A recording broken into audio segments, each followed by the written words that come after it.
చిట్టినాయుడు గారు ఎవరైతున్నారో ఆ చిట్టినాయుడు గారికి మరి తప్పకుండా నేను చెప్పాల్సిన మాట ఒకటి ఉన్నది. ఖచ్చితంగా భారత పౌరుడిగా, చట్టాన్ని రాజ్యాంగాన్ని గౌరవించే పౌరుడిగా నువ్వు అక్రమ కేసును నీ అధికారాన్ని అడ్డం పెట్టుకుని నా మీద పెడితే, ఇష్టం వచ్చినట్టు బురద చల్లితే తప్పకుండా రాజ్యాంగపరంగా న్యాయపరంగా నాకున్న ప్రతి హక్కును వినియోగించుకోవాల్సిన బాధ్యత నా మీద ఉంటుంది. అందుకే నేను ఏసీబీ ఆఫీస్కు పోయినా లాయర్ తీసుకుపోతా అని చెప్పినా, లాయర్తో సహా విచారణకు హాజరవుతా, మీరు ఏం అడిగితే చెప్తా అని చెప్పినా నువ్వు భయపడ్డావు, నేను భయపడలేదు. నేను అర్ధగంట 40 నిమిషాలు ఎదురు చూసినా నీ వ్యవస్థ ఎందుకో కానీ మరి నా నుంచి ప్రశ్నలు అడగడానికి వెనుకకు పోయింది.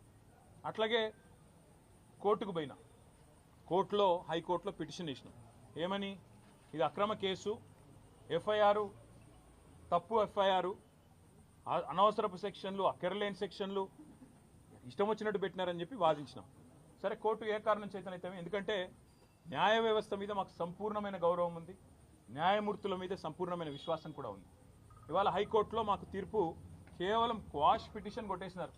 దానికే కొంతమంది ఎంత సంతోషపడిపోతున్నారంటే, కాంగ్రెస్ వాళ్ళు ఏదో నాకు ఉరిశిక్ష చేసిండ్రు, లేదా నేరారోపణ అయిపోయింది, రుజువు అయిపోయింది, మొత్తం కేసే అయిపోయింది అని చెప్పి సంకలు గుద్దుకుంటా ఉన్నారు. ఆ సన్నాసులకు నేను చెప్పేది ఏంటంటే, ఇది స్టార్టింగే, ఇప్పుడేం తాగమైతే ఎట్లా? మేము ఆల్రెడీ హైకోర్టులో ఏదైతే క్వాష్ పిటిషన్ కొట్టేసినరో దాని మీద సుప్రీంకోర్టుకు పోయినాం. సుప్రీంకోర్టులో మ్యాటర్ ఉన్నది. ఇప్పుడు అది ఎప్పుడు వస్తుందో వస్తుంది. అది సుప్రీంకోర్టు ఎట్లా నడుస్తుందో ఆ పద్ధతి ప్రకారం 2 రోజుల్లోనో 3 రోజుల్లోనో వారం రోజుల్లోనో ఎప్పుడు వస్తుందో వస్తుంది. అక్కడ కూడా న్యాయ పోరాటం చేస్తాం. అట్లాగే నిన్న మీరు ఏదైతే నా హక్కులకు భంగం వాటిల్లే విధంగా వ్యవహారం చేసినారో, నేను విచారణకు చట్టాన్ని గౌరవించే పౌరుడిగా హాజరై అక్కడ ఏ సమాధానం అడిగినా చెప్తానని పోయినప్పుడు లాయర్లతో రావద్దంటారు. నేను చెప్పిన మీరు దొంగలు, ఎందుకంటే మీరు గిట్లనే చేసింది ఇదివరకు కూడా. పాపం మా పట్నం నరేందర్ రెడ్డి ఆయన ఇయ్యని స్టేట్మెంట్ ఇచ్చినట్టు బుకాయించి వెంటనే మీడియాలో లీకులు ఇచ్చే దౌర్భాగ్యులు మీరు. నేను నమ్మను మిమ్మల్ని, మా లాయర్ బరాబర్ ఉండాలని అడిగిన. రేపు అందుకే కోర్టుకు కూడా పోతున్నా, హైకోర్టుకు కూడా. నాకు న్యాయవాదుల సమక్షంలో విచారణ జరగాలి అని కోరుతూ హైకోర్టుకు పోతున్నా. తప్పేమున్నది అందులో? న్యాయ వ్యవస్థను తప్పకుండా నాకు ఇవాళ ప్రాధేయపడి వారిని అడిగి నాకు ఈ దుర్మార్గుల నుంచి చట్టపరమైన రక్షణ కల్పించడానికి అడుగుతున్నాను. నేనేం వేరే అడుగుతలేను కదా, ఆ పని చేస్తున్నారు. దానికి కూడా కాంగ్రెస్ వాళ్ళకు ఏమేమో ఆగమాగం అయిపోతున్నారు. ఇక కొంతమంది మంత్రులు అయితే వాళ్ళే న్యాయమూర్తులు అయిపోతున్నారు, వాళ్ళే శిక్షలు ఇస్తున్నారు, వాళ్ళే చెప్పేస్తున్నారు నెక్స్ట్ ఏం జరగబోతుంది, ఇదేమవుతుంది అదేమవుతుంది. వాళ్ళకి నేను చెప్తా ఉన్నా, ట్రయల్ మీడియాలో జరగదు, ట్రయల్ సెక్రటేరియట్లో జరగదు, ట్రయల్ మంత్రుల పేషీల్లో జరగదు, ట్రయల్ న్యాయస్థానాల్లోనే జరుగుతుంది. గతంలో మీరు ఇట్లాంటివి అనుభవాలు ఎదుర్కొన్నప్పుడు మీరు కూడా కోర్టుకే పోయినారు, మేము కూడా ఇప్పుడు కోర్టుకే పోతున్నాం. దానికి ఇంత గగురుపాటు ఉలికిపాటు ఎందుకో మంత్రులకు నాకు అర్థం కావడం లేదు. మళ్ళా చెప్తా ఉన్నా, అరపైసా అవినీతి కూడా జరగలేదు, రూపాయి అవినీతి కూడా జరగలేదు. మళ్ళీ చెప్తా ఉన్నా, తెలంగాణ కోసం, తెలంగాణ ఇమేజ్ను ఆకాశం అంత ఎత్తుకు తీసుకుపోవడం కోసం, భారతదేశంలో మాత్రమే కాదు ప్రపంచ పటంలో హైదరాబాద్ని ఒక విశ్వనగరంగా ప్రతిష్ఠించడం కోసం తీసుకునే నిర్ణయం తప్ప ఏమీ ఆశించి కానీ మీలాగా ఏదో వెనకాల గుడుపుటాన్ని చేసుకొని చేసిన పని కానే కాదు. ఇక్కడ మొబిలిటీకి కేంద్రంగా భవిష్యత్తులో ఎలక్ట్రిక్ వాహనాలు ఏవైతే వస్తున్నాయో వాటన్నిటికీ ప్రధాన కేంద్రంగా హైదరాబాద్ను, తెలంగాణను తీర్చిదిద్దాలనే ఒక ఉత్కృష్టమైన ఆలోచన చేసినాం తప్ప మీలాగా నికృష్టమైన ఆలోచనలు మాకు లేవు. మళ్ళీ చెప్తా ఉంది, మీలాగా దివాలా కోరు పనులు చేయాల్సిన కర్మ మాకు లేదు. 110% మళ్ళీ చెప్తున్నా, మీరు ఏ రకంగా వచ్చినా, ఏ విచారణకు రమ్మన్నా నేను వస్తాను. ఎల్లుండి 9వ తారీఖు నాడు కూడా లాయర్లతో మరి రేపు హైకోర్టు రిలీఫ్ ఇస్తే, నాకు అవకాశం ఇస్తే, హైకోర్టు మా వాదనను మన్నిస్తే, లాయర్లను అనుమతిస్తే లాయర్లతో పోతా, అటెండ్ అవుతాను. ఈడీ కూడా పిలిచింది 16వ తారీఖు నాడు, తప్పకుండా వారి దగ్గర కూడా పోతాను. వారు కూడా ఏమడిగినా సమాధానం చెప్పడానికి నేను రెడీగా ఉన్నాను. నాకు దాపరికము లేదు, నాకు దాయాల్సింది కూడా ఏం లేదు. నిజాయితీకి ధైర్యం ఎక్కువ. తప్పకుండా నేను ముమ్మాటికి ఒక తెలంగాణ బిడ్డగా, రేషం గల్ల బిడ్డగా, ఏ తప్పు చేయని, అనా పైసా అవినీతి చేయని బిడ్డగా చెప్తా ఉన్నా, ఏ విచారణ అనేది ఎదుర్కోవడానికి నేను సిద్ధం. ఇందులో శశబిషలు లేవు. ఈరోజు కొంతమంది ఏదైతే శునకానందం పొందుతున్నారు, ఏదో జరిగిపోయింది, వాళ్ళకు కూడా నేను చెప్తా ఉన్నా, ఇది కేవలం ఆరంభం మాత్రమే. ఒక మీ పిటిషన్ను, మీ విచారణను కొనసాగించుకోమని చెప్పింది హైకోర్టు తప్ప, హైకోర్టు ఏమీ నాకు శిక్ష వేయలేదు, నేనేం నేరం చేసినా అని చెప్పలేదు, లేదా నేనేదో తప్పు చేసినట్టు అంతకంటే చెప్పలేదు, కనీసం స్కామ్ అన్న మాటను కూడా వాడలేదు. కాబట్టి నేను పాత్రికేయ మిత్రులను కూడా కోరుతా ఉన్నా, ఇదిగో పులి అంటే అదిగో తోక, దయచేసి ఆగం కాకండి. ముఖ్యమంత్రి నోట్లకెళ్ళి వచ్చేటి అన్నీ వేదవాక్కులు కావు.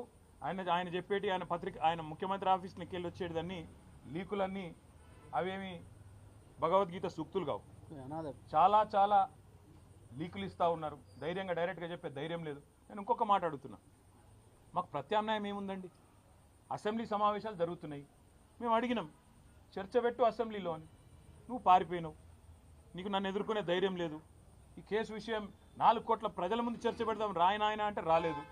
ఇప్పుడు కూడా అడుగుతున్నారు రేవంత్ రెడ్డి, మొగాడివైతే నువ్వు మొగాడివైతే నీ జూబ్లీ హిల్స్ ప్యాలెస్లో చర్చ పెట్టు, లైవ్ టీవీలు ఇట్లనే పెట్టు, నేను వస్తా, ఇవ్వలేందో ప్రజలు చూడండి, నో ప్రాబ్లం. తర్వాత నువ్వు ఏసీబీ పంపుతావా, ఈడీ పంపుతావా, ఇంకోటి పంపుతావా, దానికి కూడా హాజరవుతా, నాకేం అభ్యంతరం లేదు. కానీ నేను తప్పు చేయలేదు, చేయలేదు, అనా పైసా అవినీతి చేయలేదు. కాబట్టి ఆ ధైర్యంతోనే చెప్తున్నా, న్యాయస్థానాల్లో న్యాయ పోరాటం చేస్తా. ఒకవైపు న్యాయ పోరాటం చేస్తూనే ఈరోజు ఉదయం నుంచి మా నాయకులు పాపం చాలామంది, వందలాది మంది వివిధ నియోజకవర్గాల నుంచి ఇక్కడికి వచ్చినారు. వారందరికీ ముందుగా నా ధన్యవాదాలు. వారందరికీ నేను ఒకటే చెప్పాను, నేనేం చెప్పినా అంటే, మీరు వాళ్ళు ఏం చేసినా మీరు పట్టించుకోకండి. ఈ కేసు విషయంలో వాళ్ళ ఇంట్రెస్ట్ ఫార్ములా ఈ, మా ఇంట్రెస్ట్ ఫార్మర్. ఆయన ఇంట్రెస్ట్ ఫార్ములా, మా ఇంట్రెస్ట్ ఫార్మర్. మేము రైతు భరోసా గురించే మాట్లాడతాం. నువ్వు డైవర్షన్ కోసం ఏం చేస్తున్నావు మాకు తెలుసు. నీకు తెలిసిందే కాదు, ఒకటి డిస్ట్రాక్షను, డిస్ట్రాక్షను, డిసెప్షన్. ఈ మూడే తెలుసు నీకు. డిస్ట్రాక్షను, డిసెప్షన్, విధ్వంసము, అటెన్షన్ డైవర్షను, మోసం. ఇది కాంగ్రెస్ నైజం. అందుకే నేను అనేది, ఇవాళ రైతులు 70 లక్షల మంది రైతులు ఎదురు చూస్తూ ఉన్నారు. మాకు ఎప్పుడు వస్తుంది రైతు భరోసా? కేసీఆర్ సార్ 12 సార్లు ఇచ్చిండు, చిట్టినాయుడు గారు ఒక్కసారి కూడా ఇవ్వలేదు, ఈసారన్నా ఇస్తాడా, మాట నిలుపుకుంటాడా సంవత్సరం తర్వాతనన్నా అని తెలంగాణ రైతులు ఇవాళ కళ్ళు కాయలు కాసేటట్టు చూస్తున్నారు.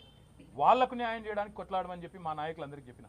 నా గురించి మర్చిపోండి, న్యాయ పోరాటం నేను చేస్తా, నేను తప్పు చేయలేదు, ఆయన నేను చేయలేడు. ఆయన ఎన్ని రకాలుగా కక్ష సాధింపు ప్రయత్నం చేసినా ఏమీ సాధించలేడు, శోధించలేడు. మీరు దయచేసి రైతుల సబ్జెక్టు మాత్రమే మాట్లాడండి అని ఉదయం నుంచి నన్ను కలిసిన ప్రతి నాయకుడికి నేను చెప్తా వచ్చింది. పార్టీ నిర్మాణం మీద దృష్టి పెట్టండి, 6 గ్యారంటీల అమలులో ప్రభుత్వం ఫెయిల్ అయిన విధానం మీద దృష్టి పెట్టండి.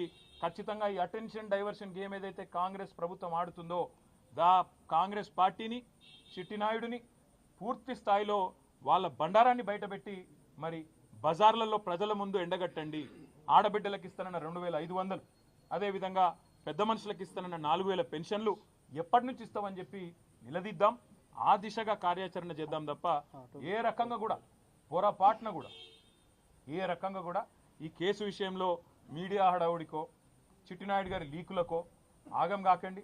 ఈ మీడియా వాళ్ళు మీ బాధ నేను అర్థం చేసుకోగలుగుతా. 24 గంటల న్యూస్ ఛానళ్ళు మీరు నడపాలి, అది గిర్రగిర్ర తిరగాలి, ప్రతి నిమిషం కొత్తదనం కావాలి.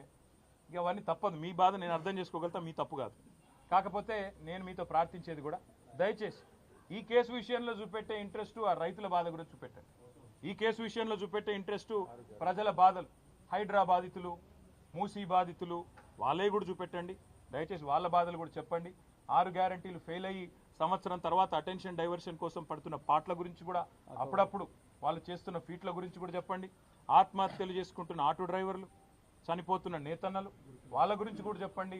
గురుకుల పాఠశాలల అధ్వాన పరిస్థితుల గురించి కూడా దృష్టి సారించండి అని చెప్పి కూడా కోరుతూ, న్యాయపరంగా, చట్టపరంగా, భారత పౌరుడిగా రాజ్యాంగం నాకు ఇచ్చిన హక్కును, రాజ్యాంగం అంటే అంబేద్కర్ గారు రాసిన రాజ్యాంగం, అనుల వారి రాజ్యాంగం కాదు, అంబేద్కర్ గారు రాసిన రాజ్యాంగం ఇచ్చిన హక్కు నేను తప్పకుండా విధిగా వాడుకుంటా. ఎన్ని న్యాయస్థానాలకు పోవాలనో పోతా, దానికి మంత్రులకేం కడుపు నొప్పి నాకైతే అర్థమైతలేదు. తప్పకుండా నాకు విశ్వాసం భారత న్యాయ వ్యవస్థ మీద ఉన్నది. 100కు 100% అల్టిమేట్గా ధర్మం గెలుస్తుంది, న్యాయం గెలుస్తుంది, నిజం నిలకడ మీద తెలుస్తుంది. మనం నిజం కడప దాటి బయటకు వచ్చే లోపల అబద్ధం ఊరంతా తిరుగుతుందని చెప్తారు. పొద్దు నుంచి చాలామంది కాంగ్రెస్ వాళ్ళు అబద్ధాలు తిరుగుతున్నాయి.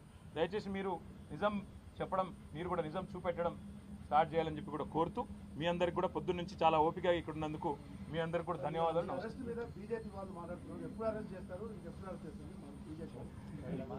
నేనేమంటున్నా అంటే, అది మీరు బీజేపీ కాంగ్రెస్ వేరని మీరు అనుకుంటారేమో, నేను అనుకోవట్లేదు.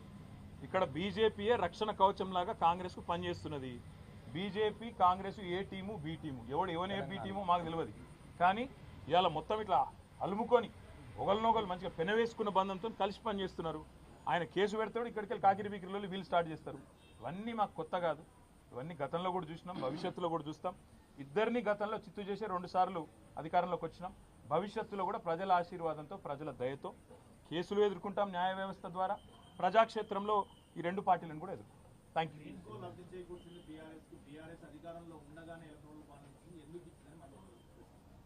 ఏ మంత్రి? బాంబులేటి గారా? బాంబులేటి గారు వారికి ఒకటి చెప్తా ఉన్నా నేను. ఎలక్టరల్ బాండ్స్ విషయంలో పాపం సీనన్న ఆనాడు మా పార్టీలో ఉన్నట్టున్నాడు. ఎలక్టరల్ బాండ్స్ విషయంలో పొంగులేటి శ్రీనివాసరెడ్డి గారికి నేను ఒక సూటి ప్రశ్న అడుగుతున్నా. మొన్న మీరు మెగా కృష్ణారెడ్డి ఇద్దరు కలిసి కొడంగల్ లిఫ్ట్ ఇరిగేషన్ ప్రాజెక్టు 4600 కోట్ల ప్రాజెక్టు కేకు కోసుకున్నట్టు ఇద్దరు చెరో ప్యాకేజ్ పంచుకున్నారు. మరి మెగా ఇంజనీరింగ్ అనే సంస్థ కాంగ్రెస్ పార్టీకి 22లో 23లో 100 కోట్ల రూపాయలు ఇచ్చింది ఎలక్ట్రల్ బాండ్స్ రూపంలో. మరి ఇవాళ నేను అంటే ఇది క్విడ్ ప్రో కో. మెగా డబ్బులు ఇచ్చింది, అందుకే రేవంత్ రెడ్డి కొడంగల్ లిఫ్ట్ ఇరిగేషన్ ఇచ్చిండు, మీరు కూడా డబ్బులు ఇచ్చిండ్రు, కాబట్టి రాఘవ ఇంజనీరింగ్ కూడా ఆయన పని ఇచ్చిండు అంటే మీకు సమ్మతమేనా? నంబర్ 1.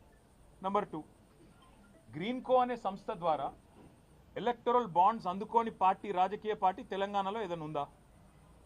ఒక బీఆర్ఎస్కే ఇచ్చిండ్రా? కాంగ్రెస్కి ఇయ్యలే, బీజేపీకి ఇయ్యలే, టీడీపీకి ఇయ్యలే, వైసీపీకి ఇయ్యలే, మరి అందరికి ఇచ్చిండ్రు కదా, మా మీద ఏడుపెందుకు? ఇంకోటి నేను అడిగేది, క్విడ్ ప్రోకో అంటే ఏంటంటే అసలు ఆ మాటకు అర్థం తెలుసు ఆయనకు? క్విడ్ ప్రోకో అంటే నీకింత నాకింత. సరే ఆయన నాకు ఇచ్చిండు అనుకుందాం, నేనేం ఆయనకి ఇచ్చిన? చెప్తాడా? రుజువు చేస్తావా? ఆయనకి ఏమొచ్చింది ఇలా? మీరు చెప్పురు నాకు, దయచేసి నాకేం అర్థమవుతుంది. క్విడ్ ప్రోకో అనే మాటకి ఏంది? నీకు ఇది నాకు అది. సరే ఆయన నాకు ఇచ్చిండు, నేను ఆయనకి ఏమి ఇచ్చిన భయ్? చూపెట్టు. దానికి అర్థం ఉంది. ఇలా పేపర్లు తాటికి ఆయన అక్షరాలతో రాసిన క్విడ్ ప్రోకో అని. రాసేటప్పుడు 1-2 సార్లు చూసుకోవాలి కదా ఏం రాస్తున్నాం, అది ఇంగ్లీష్ మాటనా లాటిన్ మాటనా, అంటే దాని తాత్పర్యం ఏంది, దాని అర్థమైంది, 1-2 సార్లు చూసుకోవాలి దయచేసి. ఇప్పుడు మంత్రి చెప్పిండు, ముఖ్యమంత్రి లీక్ ఇచ్చిండు, లీక్ వీరుడు చెప్పంగానే మేము రాసేస్తాం. ఇట్లయితే ఇట్లా అడ్వర్టైజ్మెంట్ల కోసం ఇట్లనా? దయచేసి నేను కోరేది మీడియాను కూడా, మీరు 1-2 సార్లు ఫ్యాక్ట్ చెక్ చేయండి బాధ్యతగా. ఎందుకంటే యువర్ 4th ఎస్టేట్, డెమోక్రసీలో 4వ స్తంభం మీరు. ఒక స్తంభం అబద్ధాలు ఆడుతుంటే, దాగుడు మూతలు ఆడుతుంటే, సగం సగం ఇన్ఫర్మేషన్ ఇచ్చి అర్ధసత్యాలు ప్రచారం చేసే ప్రయత్నం చేస్తుంటే దాన్ని ఫ్యాక్ట్ చెక్ చేయకపోతే తప్పు కదా. ఎక్కడ క్విడ్ ప్రోకో? నేను ఈరాలను సూటిగా అడుగుతున్నా.